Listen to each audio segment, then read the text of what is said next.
Hey guys, Kyler with Seed Solar. I get asked this question all the time. Does it mean since I have a tree in my front yard that I can't go solar? Maybe yes, maybe no. So here's what makes the biggest difference for your house if you're looking to go solar and you have a big tree like this customer does. What you want to do is you want to get a professional design. So you want to see what the actual irradiance is on the rooftop of your house. Because even though you may have a tree that's blocking the sun like you can see right now, doesn't necessarily mean you're not qualified to go solar. So what this design does is you're able to go through and you can see to a pinpoint of like, hey, this is how much energy will be produced with my roof slope. And then what you're able to do with a company like us is we can actually take panels now, apply them to the rooftop and say, hey, this rooftop surface with these type of panels will produce you X amount of electricity. And what we're trying to solve for is we're trying to solve for X. How much electricity do we need to produce with the rooftop?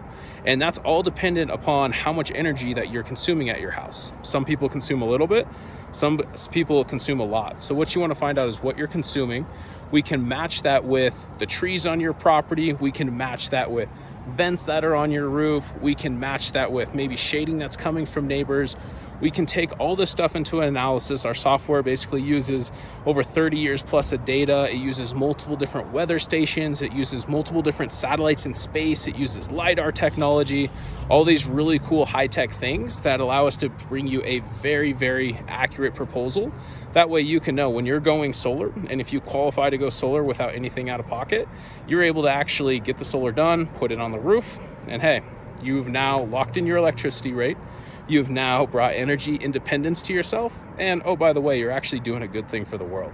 So instead of your dollars going to something where you're going to continue to have to rent it, even if you have a tree, doesn't mean you're not qualified. You need to see what the actual numbers are, and maybe it makes sense to actually trim some of these trees. So like, as you can see on this property, there's a tree on the front yard, but we actually went to an east-facing slope. So you can see the team is over here. They're starting to put the panels on, and we were able to get 120% offset on this property, which means this customer is producing more energy than what they need. So in the future, if they get an electric car or a hot tub, they actually have room to grow into the solar panels now.